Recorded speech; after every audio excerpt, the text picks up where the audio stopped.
How so beautiful this marigolds are, no? Hi, SREEGITA. Oh, I can see DEEPANWITA there. Yes. Hello. Hi. Hey guys, welcome to our channel Travelers with Books. So, you wanna speak something? Yes. Hey, you know, our friends, that I have a very difficult question. I don't know. You may solve that question. I don't know about that. I have a question that what is the most important domain of the earth? DEEPANWITA, you know, I have read many geography books today, and I also have the same confusion, and I figured out that the most important domain of our earth is atmosphere. Atmosphere. So nice topic we have got, Yes, no? of course. Yes. So today's our topic is atmosphere. So let's begin.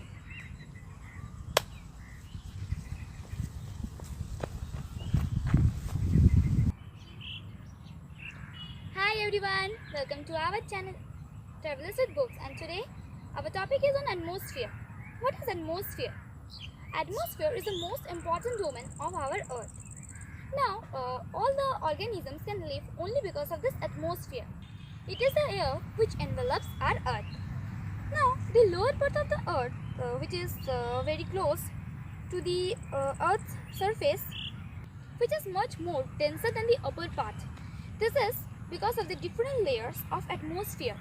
Now, before discussing about the different layers, I will tell you about some different characteristics of our atmosphere. Now, the temperature of atmosphere decreases or increases with height. Now, the main thing is decrease, which decreases with the height of 6.4 degrees centigrade per kilometer. Now, the pressure differences are found in the different layers.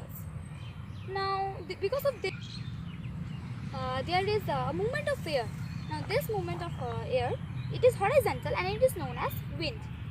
Now, you know, this winds cause the change in the weather. Now you see that now it is a little bit colder, and sometimes later it will become warmer. Why? Because of the change in the atmosphere. Not in the atmosphere, because of the winds. Winds bring coldness as well as warmness to the atmosphere, as well as the winds which are moist bring rain. That is why wind is a very important feature because of which we can live. And now let us go to the different topics. Now the main is atmospheric pressure. Now because of this atmospheric pressure we can live, and this atmospheric pressure is very important because we can't live without it. Now atmospheric pressure mainly depends on three features. They are altitude, temperature and water vapor. Because of these three only it will increase. Altitude is for 1 centimeter for every 100 meters of ascent. Hence pressure decreases as the altitude increases. Now time to move on to temperature. Temperature increase will make the air expand, and that's why air rises up. Now let's go to water vapor. Air containing water and it gets moist, then it has water vapor. Now let's move on to the structure of atmosphere. Has 5 layers. Now from below to down, below to upwards, they are the troposphere. Then troposphere, after it comes the stratosphere. After the stratosphere it comes the mesosphere. Now after the mesosphere comes the ionosphere, and finally the layer which is the topmost is exosphere. Now troposphere literally means the region of mixing or turbulence. It is a layer where we can live, where we humans can just live. Now the average height is from 8 kilometers to 14 kilometers. A practical term which we use is humidity. Now what is it? Humidity is a degree to which water vapor is present in the air. Now let's go on to stratosphere. The part above the troposphere is known as the stratosphere. Now the lowermost part of the atmosphere is known as the troposphere. Now it is the region where pearl clouds, the mother of the pearl clouds, also known as cirrus clouds, are formed, and here only jet planes fly. Now let's before that, one important point is that the ozone layer, because of which the ultraviolet rays of the sun cannot reach us, is present in the stratosphere only. Now let's go on to mesosphere. Now this is the layer which lies between 80 to 50 to 8 to 80 kilometer. Now it is mainly in this layer, and it is from the Earth's surface. This layer is a layer where the shooting stars are found because the meteors burn. Let's go on to Ionosphere. It is one of the most important layer to learn about. It lies from 80 km from the Earth's surface to 400 km. This layer is also known as the thermosphere. Now, what happens in this layer? Ionization is done. That's why the radio waves and all the things are found here. Now, because of the radio waves only, we can get wireless. Now, let's go to the last layer, which is the exosphere. This layer is extremely rarefied, and the most rare gases in this layer is hydrogen and helium. We know much less about this layer. Now my friend DEEPANWITA will explain you about the greenhouse effect. Come DEEPANWITA. Hey SREEGITA, I have a question, that is, from which latitudes does the stratosphere lie? From which to which? Good question DEEPANWITA. In the 50 to 60 degree latitudes, it lies between 15 to 60 kilometers. Now it is clear to you? Yes, very beautiful answer SREEGITA. Thank you for the beautiful answer. It's okay. Hey guys, I'm DEEPANWITA, and today I'm going to explain what is greenhouse effect. Now, it is very common to us by the name greenhouse. What is it? Greenhouse is the name given to the Earth's atmosphere, or we can say the one of the part of the Earth, because the Earth's atmosphere acts like a greenhouse roof. And when the heat of the sun comes during the daytime, the Earth absorbs the heat, but in the reverse time, when it gives away the heat slowly goes, but most of the heat is stored inside the Earth. And slowly and gradually, the Earth's surface becomes hotter day by day. Now, what do you think? What will happen if it becomes hotter day by day? Do you think it will become hotter, and till one day it will become a very red hot giant, and then nothing will survive here? So, greenhouse effect leads to global warming. Now, there is one advantage of global warming, or we can say greenhouse effect, that is, if it doesn't happen, then our Earth would be a frozen wasteland till we are surviving now, but it will be a frozen wasteland if there was no greenhouse effect. But slowly and gradually the greenhouse effect is becoming or increasing day by day, and it is harmful for us. The gases which lead to greenhouse effect or global warming are known as the greenhouse gases. They are carbon dioxide, CO2, nitrogen, N2O, and methane. They are very ridiculous or very bad poisonous gases which leads to global warming. The greenhouse effects are mostly done by the things like CFCs, chlorofluorocarbons, and nitrogen, N2O. Now we should know that global warming is affecting what, and what is global warming, and how the factors are, what are the factors. The main two factors of global warming are either man-made or natural. Now what is affected by global warming? The very main and very bad effect of global warming is the ozone depletion. What is ozone depletion? My friend SREEGITA has explained what is ozone. What is ozone?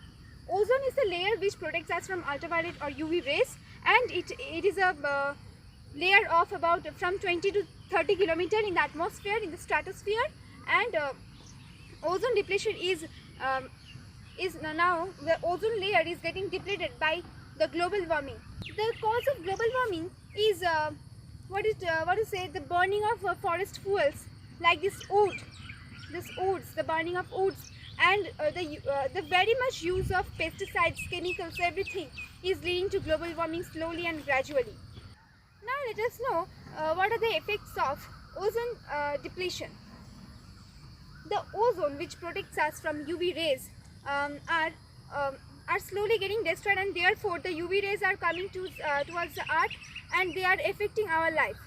And now skin cancer can also be caused due to that. Now let us know the effects, the prevention to cure the ozone depletion. They are to ban the use of dangerous nitrogen oxide, limit using private things, and also remember to avoid using pesticides. Now my friend Aditi will discuss impact of global warming. Come Aditi. Hey, I have a question that from which sprays or which thing chlorofluorocarbons are released? You know Aditi, chlorofluorocarbons are mainly found and released by that plastic cartons and aerosol sprays. Oh, thank you, Deepanwita. This Yes. was a beautiful answer. Thank you Aditi. Hey guys, I'm Aditi. So let's begin. Now let us discuss the impact of global warming. First, as my friend Deepanwita said, that global warming leads to the increase of global temperature. Due to that, climate change is occurring. Actually, climate change is occurring because of that climate change. We are getting the bad effects of that. Like climate change is their evidence are instrumental temperature record and the ice caps removing from the northern hemisphere. So actually climate change is caused by natural resources like ozone layer is getting depleted. This is a result of climate change. Human induced pollution leads to irreversible and abrupt changes which can destroy the ecosystem. Now let us go to the second point, ocean acidification. By the term we can understand that the ocean is acidified by the harmful gas like carbon dioxide. So actually ocean acidification, the name is given because on the ongoing decrease of pH. Actually pH is the measure of the acidity. Because of this ocean acidification, marine life is getting destroyed or they are getting harmfulness from that. Now let us move on to the third point, bleaching of corals. Actually corals are being bleached because of the loss of microscopic algae which gives nourishment and color to that coral. Now let us move on to the fourth point, effects on living creatures. Plants and animals are getting much affected due to that climate change. Suppose an apple tree is planted in colder regions. It cannot survive if we keep that in hotter regions. This shows that that is getting affected by the climate change. That is getting affected. Now let us move on to the last point, destruction of ecosystem. Actually our ecosystem is getting destroyed day by day because of the harmful CO2 gas and the greenhouse gases. Now let us know the ways to reduce global warming. Actually global warming, since carbon dioxide contains the since carbon dioxide accounts nearly the half of greenhouse gases, so we should stop the emission of carbon dioxide. For stopping that, we have to use the sources of energies like hydroelectricity, geothermal, solar, tidal, wind and nuclear energy. So now let us know the international efforts to prevent greenhouse gases. They are UNFCCC, that means the United Nations Framework Convention on Climate Change, and the Kyoto Protocol and the GEF, the Global Environmental Facility. Now my friends, and I will conclude the video. Come Deepanwita and Aditi, you also come. Coming SREEGITA. So please shower your love to our channel. Already 21 subscribers are there. That's a matter of happiness. Can I speak something? Yes, thank you for your subscribing and your likes which you have given us in the comments. Again, we are telling that please comment on our mistakes. We know that we have made many mistakes, Yes. so please comment on it.